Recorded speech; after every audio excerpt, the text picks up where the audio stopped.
একটা উদ্দেশ্যে, সেটা হচ্ছে যে আপনারা জানেন যে দেশে এখন একটা জ্বালানির সংকট আছে, যে আমাদের যে আগে যে গ্যাস ছিল গ্যাসগুলো ফুরিয়ে যাচ্ছে।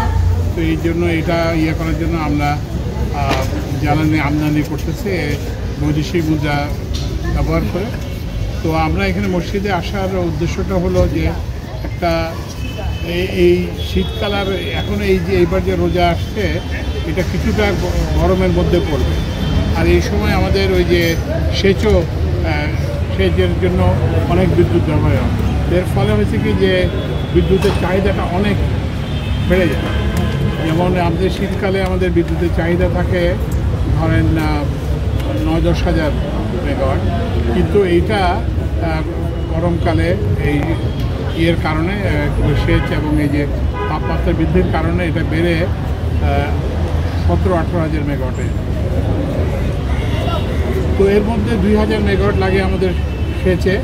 তো সেচ তো বন্ধ করা যাবে না, কারণ সেচ বন্ধ হলে তো খাদ্য উৎপাদন ব্যাহত হবে এবং আমরা সবাই ক্ষতিগ্রস্ত হবে। তো এই জন্য আমরা তো এই সেচের জন্য লাগে প্রায় 2000 মেগাওয়াট। বাকি 5-6 হাজার মেগাওয়াট লাগে আমাদের এই যে শীতাতপ নিয়ন্ত্রণের জন্য, কিংবা ওই যে অতিরিক্ত আলোকসজ্জা এগুলো করার জন্য। তো ওই জন্য আমরা ইমাম সাহেবের হুসাইন কেরাম এবং ইমাম সাহেবের মাধ্যমে আমরা আমাদের কাছে আবেদন জানাতে আসছি। আমরা জানেন যে আমরা একটা অনুরোধ জানিয়েছি যে এসির তাপমাত্রা 25 ডিগ্রিতে রাখার জন্য। এই 25 ডিগ্রি তাপমাত্রা একটা বেশ ভালো তাপমাত্রা। এই তাপমাত্রায় মানুষ খুব আরামে ইবাদত করতে পারবে। এবং আপনারা এটা জানবেন যে শুধু আমাদের দেশে না, মালয়েশিয়াতেও ওরা কী বলে যে বলা হয়েছে যে এসির তাপমাত্রা যাতে 25 ডিগ্রিতে রাখে। তো এবং এই যে বাসা বাড়িতে যে বিদ্যুতের যাতে অপব্যবহার না হয়, তারপরে হচ্ছে যে ওই শপিং মল টলে যাতে অতিরিক্ত আলোকসজ্জা না করা হয়, জুয়েলারি শপ টপ এগুলো যাতে অতিরিক্ত আলোকসজ্জা না করা হয়, সেজন্য আমি এবং আমার বিদ্যুৎ এবং জ্বালানি বিভাগে আমার সহকর্মীরা সবার কাছে যাচ্ছেন। আমরা আশা করি আমরা যে ব্যবস্থা নিয়েছি, আমরা রমজানের 4 কার্গো অতিরিক্ত এলএনজি আমদানির ব্যবস্থায় উদ্যোগ নিয়েছি এবং আমরা আশা করতেছি যে আমরা এই রমজান মাসে ইনশাআল্লাহ কোনো অপচয়ের কথা বললেন। এর পাশাপাশি স্যার বিদ্যুৎ যে চুরি হচ্ছে পুরো ঢাকা শহর হতে শুরু করে সারা বাংলাদেশেই, আপনি ফুটপাতের যতগুলো দোকান আছে সবগুলো দোকানে বিদ্যুৎ চুরি করা, বিভিন্ন রকমের অন্যান্য দোকানপাট যেগুলো চলাচল বিভিন্ন বসানো হয়েছে সেগুলোতেও চুরি করে, এবং এই সময় বেচা কেনার জন্য সেখানেও আলোকসজ্জা হয়। এই যে স্যার চুরির বিদ্যুৎ বন্ধ করবেন কিনা? তো ওই জন্য আমরা গ্যাস সংযোগ বিচ্ছিন্ন করার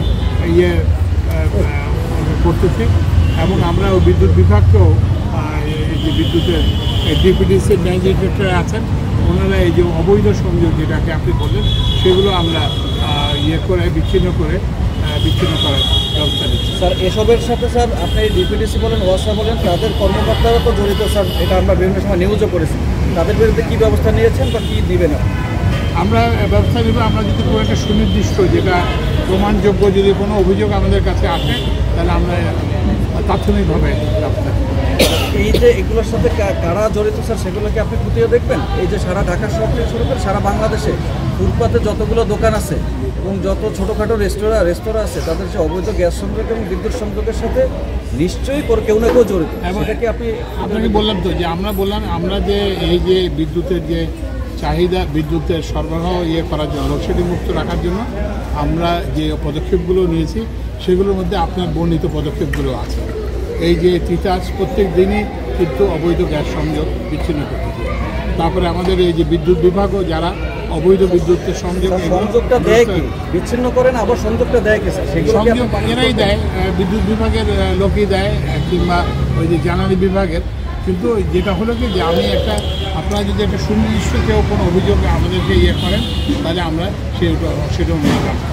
আমার যে সহকর্মী ধর্ম উপদেষ্টা, ওনাকে আমি চিঠি দিয়েছি এবং ওনার মাধ্যমে উনি ইসলামিক ফাউন্ডেশনের মাধ্যমে সকল মসজিদকে অবহিত করছেন, আপনাদেরকে জানাতে হবে।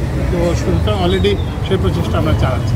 তো ওই জন্য আমরা একটা জনগণের সাহায্য চাই। জনগণের সচেতনতা হলে সবার জন্য আরাম হবে, সবার জন্যই রোজা রাখাটা সহজ হবে, ইবাদত করাটা সহজ হবে। এবং এই যে গরম এর কষ্ট থেকে আমরা সবাই